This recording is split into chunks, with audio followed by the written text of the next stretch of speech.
आज हम इस वीडियो में वैसे स्टूडेंट जो खासकर अलीगढ़ मुस्लिम यूनिवर्सिटी में डिप्लोमा इन इंजीनियरिंग का एंट्रेंस एग्जाम देना चाहते हैं, इस वीडियो में इस यानी डिप्लोमा इंजीनियरिंग का प्रिपरेशन किस तरीके से करना है उसके बारे में, साथ ही एग्ज़ाम पैटर्न, सिलेबस और एडमिशन के क्या प्रोसीजर है डिप्लोमा में उसके बारे में डिटेल में बताया जाएगा, ताकि आपके जो भी डाउट्स आजकल होते हैं वो सारा क्लियर हो जाए। सबसे पहले मैं आपको बता दूं कि जो डिप्लोमा इंजीनियरिंग जो एएमयू में है, आपको सिंपल एक एग्ज़ाम देना होता है, that is 11 science and diploma के नाम से, और पेपर दोनों का सेम होता है, मतलब साइंस और डिप्लोमा दोनों का पेपर सेम होता है। और जब रिजल्ट आते हैं तो दोनों का कट ऑफ अलग अलग या दोनों का लिस्ट अलग अलग होता है। कट ऑफ नहीं, क्योंकि कट ऑफ एएमयू रिलीज नहीं करती, बट आज के टाइम में ये मान के चले कि साइंस से कट ऑफ डिप्लोमा का कम जाता है।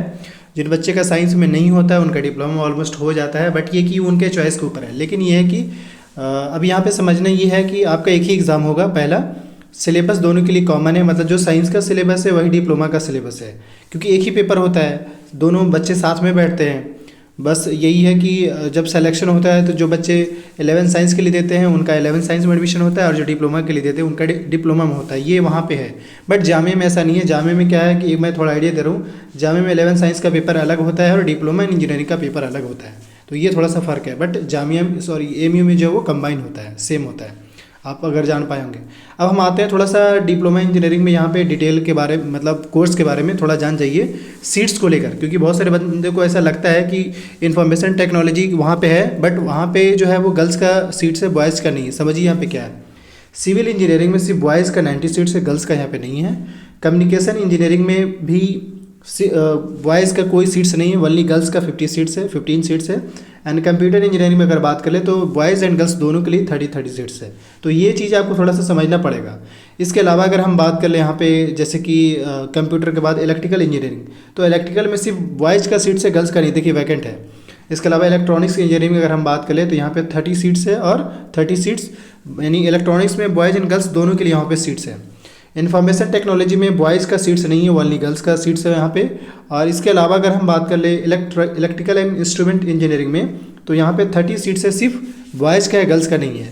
इसके अलावा मैकेनिकल इंजीनियरिंग में सबसे ज़्यादा सीट्स है 125, जो कि सिर्फ बॉयज़ के लिए, गर्ल्स के लिए नहीं है, मतलब गर्ल्स का यहाँ पे सीट्स बिल्कुल भी नहीं है। अब इसके अलावा अगर हम बात कर ले आर्किटेक्चरल असिस्टेंटशिप, इसमें सिर्फ बॉयज़ का और गर्ल्स का दोनों सीट्स है, सॉरी, बॉयज़ का जो है 14 है और गर्ल्स का 6 सीट्स है। इंटीरियर डिज़ाइन का अगर हम बात कर ले तो यहाँ पे 14 सीट्स है, और 6 जो सीट्स है वो गर्ल्स का है। अब इसके बाद अगर हम बात कर ले आगे, यानी कि leather goods and foodware technology में, इसमें टोटल जो है 21 सीट्स है, बॉयज़ के लिए और गर्ल्स के लिए। तो ये ओवरऑल सीट्स के बारे में आप जान पाए, और कौन कौन सा कोर्स है वहाँ पे ये जान पाए, क्योंकि आपका जो एडमिशन होगा इसी में से किसी एक कोर्स में आपका होगा, अगर आप एडमिशन लेना चाहेंगे तो आफ्टर क्लियरिंग एंट्रेंस एग्जाम। इसके बाद अगर हम बात करें एलिजिबिलिटी क्राइटेरिया को लेकर, तो जो इसका एलिजिबिलिटी क्राइटेरिया वही है, आपने जहाँ कहीं से भी 10th किया है, एटलीस्ट 10th में आपका 45% होना चाहिए। 45% आपका ओवरऑल मार्क्स होना चाहिए, देन आप इस मतलब इंट्रेंस क्वालिफाई करने के बाद एडमिशन में आप एलिजिबल हो पाएंगे। इसके साथ ही मैं आपको थोड़ा सा बता दूं, एज लिमिट की बात कर लें तो 21 ईयर से ज़्यादा नहीं है। 21 ईयर अगर ज़्यादा है 21 ईयर से, देन आप इस फॉर्म के लिए आप एलिजिबल नहीं हैं। एंड इसके अलावा अगर हम बात कर लें पेपर डिटेल को लेकर, तो आपके 100 MCQ पूछे जाएंगे, और ये एग्ज़ाम पैटर्न हो गया। टेस्ट सेंटर को लेकर बात कर लें, यानी एग्ज़ाम अगर CUSET इम्प्लीमेंट होता है, नहीं भी होता है तो भी आपके, क्योंकि जो डिप्लोमा होगा या स्कूल होगा वो CUSET के अंडर में नहीं आने वाला होगा, तो आप इसको लेकर ज़्यादा से भी पैनिक मत होइए कि CUSET होगा तो क्या हो जाएगा, ऐसा कुछ नहीं होने वाला होगा आपके साथ। हाँ, अंडर ग्रेजुएट के साथ क्या होगा वो देखा जाएगा। खैर, अब हम बात कर ले टेस्ट सेंटर को लेकर, तो अलीगढ़ में है, यूपी में रहेगा, मेरठ में रहेगा, बरेली, श्रीनगर, कोलकाता एंड पटना बिहार एंड किशनगंज में इसके डिप्लोमा यानी 11 साइंस का, क्योंकि दोनों एक ही पेपर होता है, तो चाहे डिप्लोमा का दे या 11 का दे, बट यही कि इसके टेस्ट सेंटर यहाँ रहेंगे। इसके अलावा अगर हम बात कर ले सिलेबस को लेकर, साथ ही यहाँ पे रिजर्वेशन का भी क्राइटेरिया है, बट ये बताया नहीं गया है, दिखाया नहीं कि यहाँ पे किस कैटेगरी का कितना रिजर्वेशन है, बट यहाँ पे रिजर्वेशन है OBC स्टूडेंट्स का, SC ST का, और जनरल का तो वैसा कोई सीन है ही नहीं, बट फिर भी हम आपको सिलेबस अब दिखाना चाह रहे हैं। सिलेबस डाउनलोड करने के लिए आपको फैकल्टी ऑफ इंजीनियरिंग में जाना पड़ेगा। ये रहा सिलेबस इसका चेंज नहीं होता, ये याद रखिएगा। क्वेश्चन का जो पेपर होता है वो 3 लैंग्वेज में होता है, इंग्लिश, हिंदी, उर्दू, बट वही जामिया का जो पेपर होता है वो सिर्फ इंग्लिश में होता है डिप्लोमा का, ये थोड़ा फ़र्क है। इसके अलावा ये सिलेबस रहा। सिलेबस में अगर आप देखेंगे तो जो 50 मार्क्स का जो MCQ है वो सिर्फ साइंस से पूछा जा रहा है। साइंस में फिजिक्स, केमिस्ट्री और लाइफ साइंस यानी दैट इज़ बायोलॉजी। सो ये फिजिक्स का सिलेबस हो गया। एंड इसके बाद अभी भी फिजिक्स का ही चल रहा है। फिजिक्स में जो सिलेबस है वो 9, 10 दोनों है। केमिस्ट्री में भी सेम सीन है, 9, 10 दोनों पढ़ना है। और इसके अलावा अगर हम बात कर ले ये केमिस्ट्री में जनरल साइंस पहले, एंड लाइफ साइंस में अगर हम बात करें तो 9, 10 आपको दोनों पढ़ना पड़ेगा। हालांकि लाइफ साइंस में ज़्यादा चैप्टर नहीं है, सॉरी कंप्लीट 9, 10 है अगर आप देखेंगे तो।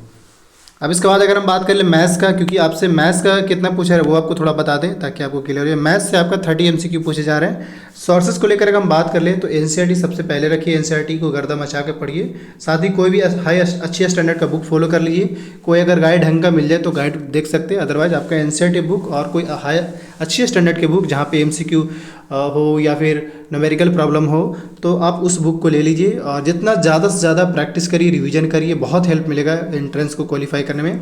मैथ्स की बात कर ले तो अगर आपके पास RD शर्मा है, बहुत अच्छा, बहुत बेस्ट बुक है वो, उससे आगे आपको ज़्यादा कुछ एमई पूछने वाला नहीं है।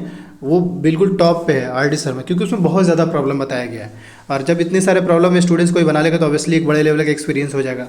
तो ये जो 30 मार्क्स मैथ्स का जो सोर्सेज की बात मैंने RD शर्मा बता दिया। अब जनरल नॉलेज और इंडो इस्लामिक पे चलते हैं। हालांकि आपको जनरल नॉलेज के लिए क्या है, आपको क्वेश्चन पेपर उठाइए और क्वेश्चन पेपर को समझिए कि पूछ क्या रहा है, उसी के अकॉर्डिंग अपना जनरल नॉलेज तैयार करना है। इसके अलावा इंडो इस्लामिक के लिए जो है 10 मार्क्स, वो जो टॉपिक इसमें बताया गया इसी हिसाब से आप पढ़ लीजिए। आज के टाइम में कोई भी गाइड आ रहा है, चाहे वो दुआ पब्लिकेशन का या फिर ट्रू गाइड हो, कोई भी हो, उसको आप देख सकते हैं, काफ़ी होगा। क्योंकि कुछ कुछ जो है जैसे आपका मुग़ल पीरियड के टाइम से क्वेश्चन पूछ दिया जाता है, तो वो उसके बारे में आपको जानना ज़रूरी है। और ये Muslim culture in India, famous Sufis and उलमा के बारे में आपको क्योंकि इससे क्वेश्चन पूछ दिया जाता है। और बाद में रिकमेंडेड बुक है ये, बट फिर भी जो आपको लगे वही करिएगा। लेकिन फिर भी एटलीस्ट जो है आपको ये जो सोर्सेज बताया गया, जैसे कि कहा जा रहा है फेमस मोनूमेंट के बारे में ज़रूर जानिए, गोलकुंडा फोर्ट किसने बनाया था, रेड फोर्ट किसने बनाया था, ये सब कुछ बेसिक है। ये रहा सोर्सेज, मैंने आपको बता दिया कि किसके सोर्सेज को आप मिनिमम फॉलो कर सकते। बाद बाकी हमारे द्वारा ऑनलाइन कोचिंग चलाया जा रहा है, क्योंकि लास्ट 3 ईयर से बहुत सारे बच्चे AMU जामिया में हमारे गाइडेंस के द्वारा हमने गाइड करा था, काफ़ी बच्चे सेलेक्ट भी हुए हैं। सो उसी बिना पे अगर आप चाहें, वीडियो के डिस्क्रिप्शन बॉक्स में ऑनलाइन कोचिंग का डिटेल मेंशन है, आप ज्वाइन करिए और डेफिनेटली आपको फ़ायदा मिलेगा। अगर फिर भी किसी स्टूडेंट्स को कोई भी क्वेरी होता है, हालांकि मैंने कोचिंग को लेकर वीडियो के डिस्क्रिप्शन बॉक्स में हेल्पलाइन नंबर मेंशन कर रखा है, लेकिन अगर आपके फिर भी कोई क्वेरीज हैं तो कमेंट करिए, अदरवाइज वीडियो के डिस्क्रिप्शन बॉक्स में इंस्टाग्राम का लिंक है, मुझे वहाँ मैसेज भी कर सकते हैं। Thank you. इसके साथ ही मैं बता दूं, चाहे वो डिप्लोमा का फॉर्म हो या 11 साइंस का फॉर्म हो या फिर यूनिवर्सिटी के फॉर्म हो, फॉर्म को लेकर अगर बात करें एप्लीकेशन फॉर्म का 2022 का, तो मान के चले कि मार्च से अप्रैल के बीच में आपके आ सकते हैं, जैसा सिचुएशन है उस हिसाब से। और मई से जून या जुलाई के आसपास में आपके एग्ज़ाम्स हो जाएंगे। सो मैं रिकमेंड करूँगा आप जितना ज़्यादा अगर आपके बोर्ड भी सामने है तो बोर्ड को लेकर अपना एक स्ट्रैटेजी ढंग का बनाइए और उसी हिसाब से अपनी तैयारी शुरू कर दीजिए। अगर फिर भी किसी स्टूडेंट्स का क्वेरी मैंने पहले ही कह रखा है। Thank you for watching this video. And AMU को लेकर अपडेटेड रहना चाहते हैं तो भी इसी यूट्यूब चैनल को सब्सक्राइब कर